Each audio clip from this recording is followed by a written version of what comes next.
નમસ્કાર દોસ્તો, આજના ખાસ એક્સપ્લેનરમાં તમારું સ્વાગત છે. તો ચાલો, કોઈ પણ વિલંબ વગર સીધા જ આજના વિષયમાં ડૂબકી લગાવીએ. આજે આપણે ગુજરાતના પોરબંદર નજીક આવેલા એક અદ્ભુત અને કંઈક અંશે છુપાયેલા રત્ન માધવપુર ઘેડની સફરે જવાના છીએ.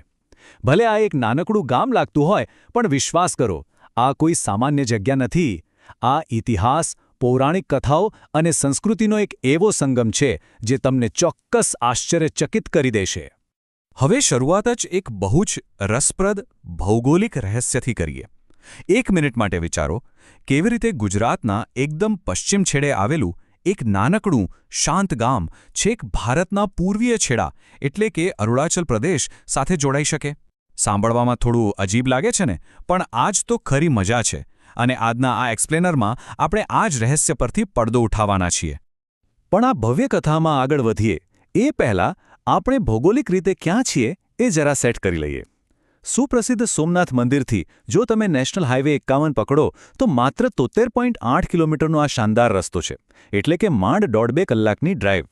અને રસ્તામાં જે દરિયા કિનારાના વ્યૂઝ જોવા મળે છે ને, બસ વાત જ ના પૂછો. હવે માધવપુર પહોંચીએ એટલે સૌથી પહેલાં તો બીચ જ દેખાય. પણ આ કોઈ ભીડભાડવાળો સામાન્ય બીચ નથી હો. આ એકદમ ખુલ્લો, વિશાળ અને ફૂલ પવનવાળો દરિયા કિનારો છે. અહીંની લહેરો બહુ જ અણધારી હોય છે, એટલે દરિયામાં ઊંડા જઈને તરવું બિલકુલ સલામત નથી. પણ એના બદલે અહીં એક બહુ જ કમાલની વસ્તુ છે. ગુજરાત વન વિભાગે અહીં ગ્રીન અને ઓલિવ રીડલી કાચબાઓ માટે એક વિશેષ સંરક્ષિત હેચરી એટલે કે પ્રજનન સ્થળ બનાવ્યું છે. અરબી સમુદ્ર પર સૂર્યાસ્ત જોતા જોતા આ શાંત વાતાવરણનો અનુભવ કરવો ખરેખર એક અલગ જ લેવલની શાંતિ આપે છે. તો ચાલો કુદરતી સૌંદર્યથી થોડા આગળ વધીએ. વિભાગ 1, 13મી સદીના પડગા અને પ્રાચીન સ્થાપત્યની શોધ. અહીં તમને થોડો ટાઈમ ટ્રાવેલ જેવું ફીલ થશે. એક બાજુ જુઓ, 13મી સદીનું પ્રાચીન માધવરાય મંદિર છે. સમુદ્ર સપાટીથી 200 ફૂટ ઊંચાઈ પર આવેલું આ મંદિર આજે ભલે ખંડિત અવસ્થામાં છે, પણ તેની જટિલ કોતરણીઓ અને આર્કિટેક્ચર જોઈને અંદાજો આવી જાય કે તે કેટલું ભવ્ય રહ્યું હશે. અને એની જ બરાબર સામે 1840માં પોરબંદરના રાજમાતા રૂપાળીબાએ બંધાવેલી નવી હવેલી છે. આજે આ જ હવેલી મુખ્ય સક્રિય મંદિર છે. અને આગળ જતાં આપણે જે મેળાની વાત કરવાના છીએ ને, એમાં ભગવાનની શોભાયાત્રા પણ અહીંથી જ શરૂ થાય છે. આ બે સ્થાપત્યો ખરેખર બે અલગ અલગ યુગ વચ્ચેનો સેતુ છે. અને વાત માત્ર સ્થાપત્યની નથી. આખું ગામ જાણે પૌરાણિક કથાઓનું જીવંત મ્યુઝિયમ છે. સ્કંદ પુરાણમાં જેનો ઉલ્લેખ છે એવો બળદેવજીનો માંડવો અહીં છે. પછી બ્રહ્મકુંડ. એવું કહેવાય છે કે અહીં 5 પાંડવોએ સ્નાન કર્યું હતું. મધુવન નામનું જંગલ, જ્યાં ભગવાન શ્રીકૃષ્ણે મધુ નામના દૈત્યનો સંહાર કર્યો હતો. અને હા, ગદાવાવ, જ્યાં દૈત્યને માર્યા પછી શ્રીકૃષ્ણે પોતાની ગદા ધોઈ હતી. આ બધું જ આજે પણ ગામમાં હાજર છે. મતલબ કે કથાઓ માત્ર ચોપડાઓમાં નથી, જમીન પર જોવા મળે છે. અને આ બધી કથાઓ આપણને લઈ જાય છે આ પ્રદેશના હાર્દ સમાન કથા તરફ. વિભાગ 2, દિવ્ય પલાયન, પ્રેમની દંતકથા. આ વાર્તા ખરેખર કોઈ બ્લોકબસ્ટર ફિલ્મથી કમ નથી. ભગવાન શ્રીકૃષ્ણ અને રાજકુમારી રૂક્મિણીની કથા. રૂક્મિણીના ભાઈએ તેમના લગ્ન જબરજસ્તી શિશુપાલ સાથે નક્કી કરી દીધા.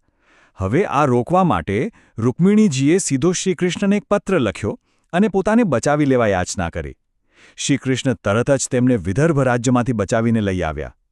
હવે આમાં ટ્વિસ્ટ એ છે કે આ પ્રાચીન વિદર્ભ રાજ્ય આજે ભારતના છેક પૂર્વીય છેડે આવેલા અરુણાચલ પ્રદેશની મિશ્મી જનજાતિનો પ્રદેશ માનવામાં આવે છે.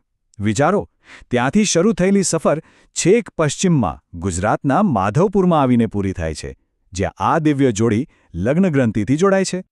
અને આ પૌરાણિક કથાની સૌથી રસપ્રદ બાબત ખબર છે શું છે? એની ડિટેલ્સ. મધુવનમાં આજે પણ ચોરી માયરા નામની એક ચોક્કસ જગ્યા મોજૂદ છે. એવું મનાય છે કે આ એક્ઝેક્ટ એ જ સ્પોટ છે જ્યાં શ્રીકૃષ્ણ અને રૂક્મિણીના વિવાહ થયા હતા. અને એ પણ ક્યારે? બરાબર ગોધૂલિક સમયે, એટલે કે સંધ્યાકાળે, જ્યારે ગાયો ચરીને પાછી ફરતી હોય અને તેમના પગથી ધૂળ ઉડતી હોય. આટલી સચોટ માહિતી આ કથાને કેટલી જીવંત બનાવે છે, ખરું ને? આ જ કડી આપણને આપણા નેક્સ્ટ પોઈન્ટ પર લઈ જાય છે. વિભાગ 3, એક સાંસ્કૃતિક સેતુ, જ્યારે પશ્ચિમ અને પૂર્વનું મિલન થાય છે. હવે અસલી કલ્ચરલ એક્સચેન્જ કોને કહેવાય એ અહીં સ્પષ્ટ દેખાય છે. આ દંતકથાએ ખરેખર ભારતની બંને દિશાઓને કંઈક ને કંઈક આપ્યું છે.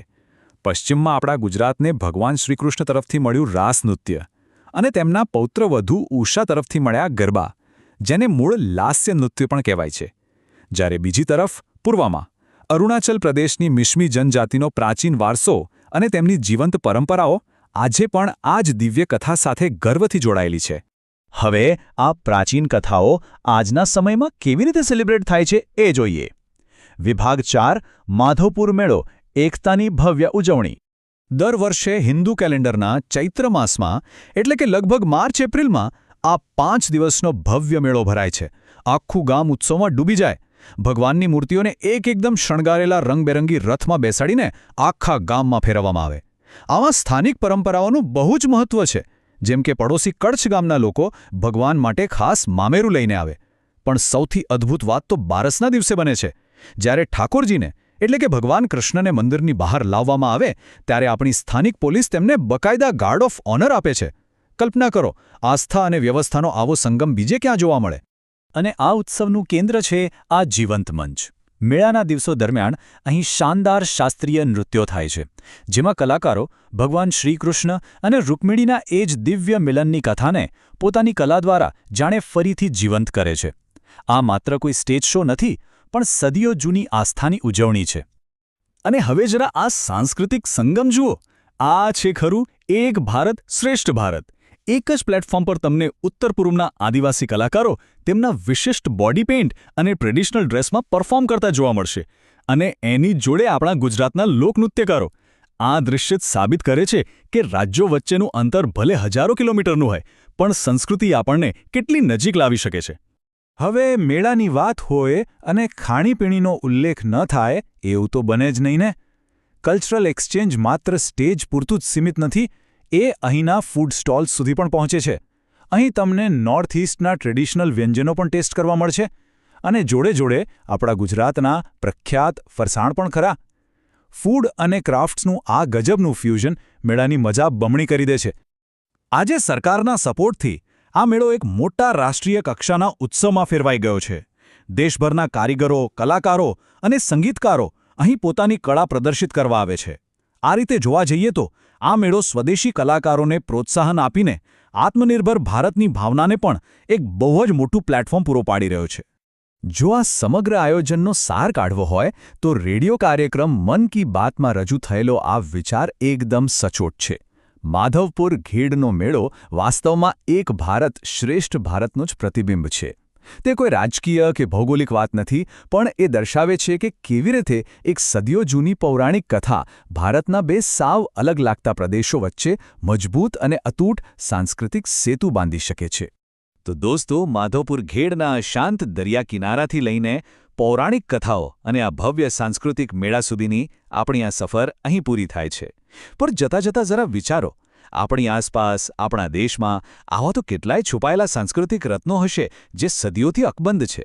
હવે પ્રશ્ન એ છે કે આવી બીજી કઈ અદ્ભુત વાર્તાઓ અને જગ્યાઓ છે જે તમારી આગામી સફરમાં શોધવાની રાહ જોઈ રહી છે?